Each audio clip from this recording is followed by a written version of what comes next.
बोलिए आनंद कंद भगवान श्री कृष्णचंद्र महाराज की जय। कार्तिक मास के 25वें दिवस की कथा। तीर्थ व्रत और दान आदि के करने से समस्त पाप नष्ट हो जाते हैं, मगर प्रेत योनि में रहने वाले को इसका अधिकार नहीं है। परंतु तुम्हारे दुख को देखकर मैं अत्यंत दुखी हुआ हूँ और तुम्हारा दुख दूर किए बिना अब मुझे संतोष नहीं होगा। तुम्हारे पाप बड़े भारी हैं, क्योंकि यह तीनों योनियाँ बहुत बड़े पाप करने वालों को ही प्राप्त होती हैं, और प्रेत योनि तो थोड़े से पुण्य से नष्ट भी नहीं हो सकती। लेकिन तुम्हें इस योनि से मैं अवश्य छुड़ाऊंगा।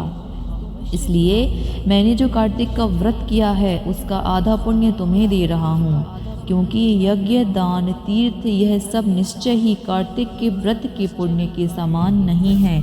नारद जी ने कहा, हे राजन, इतना कहकर धर्मदत्त ने उसको ओम नमो भगवते वासुदेवाय यह 12 अक्षर मंत्र सुनाया और तुलसी का जल उसके ऊपर छिड़का।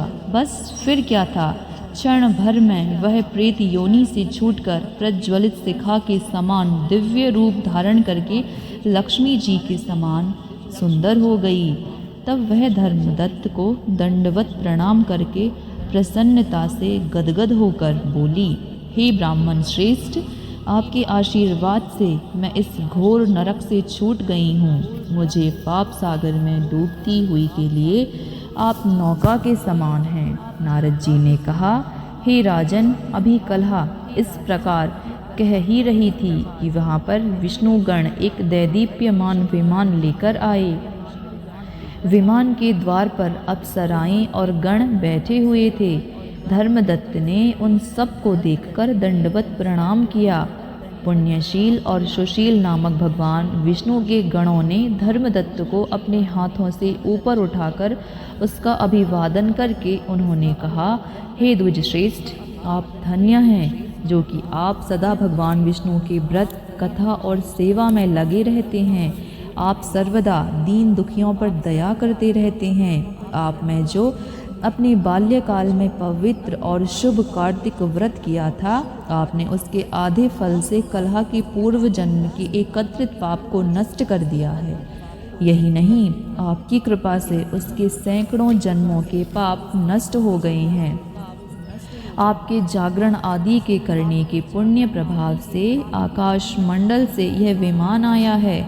हे ब्राह्मण श्रेष्ठ, अब हम इसे भांति भांति के भोगों से युक्त वैकुंठ में ले जा रहे हैं। आपके दान पुण्य के प्रभाव से, कार्तिक व्रत या तुलसी पूजा के प्रभाव से अब यह भगवान विष्णु के निकट रहेगी।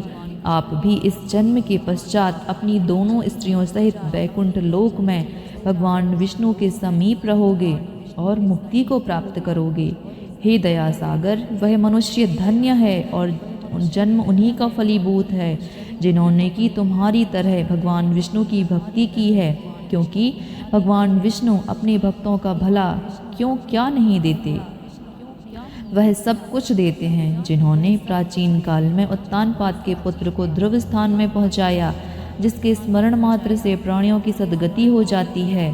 प्राचीन काल में भगवान विष्णु केवल अपने नाम के स्मरण से ही ग्राह द्वारा पकड़े हुए हाथी को हस्ती योनि से मुक्त करके जय नाम देकर अपना पार्षद बना लिया। तुमने उसी विष्णु की सेवा की है। इसी से तुम अपनी दोनों स्त्रियों सहित 1000 वर्षों तक भगवान के समीप निवास करोगे। जब तुम्हारा पुण्य क्षीण हो जाएगा, तब तुम पृथ्वी पर सूर्य वंश में अपनी दोनों स्त्रियों के साथ राजा दशरथ के नाम से प्रसिद्ध हो जाओगे, तथा यह कलहा तुम्हारे आधे पुण्य की भागीदार होने के नाते तुम्हारी तीसरी भार्या होगी। भगवान विष्णु तुम्हारे पुत्र के रूप में तुम्हारे निकट रहेंगे और देवताओं का कार्य करेंगे।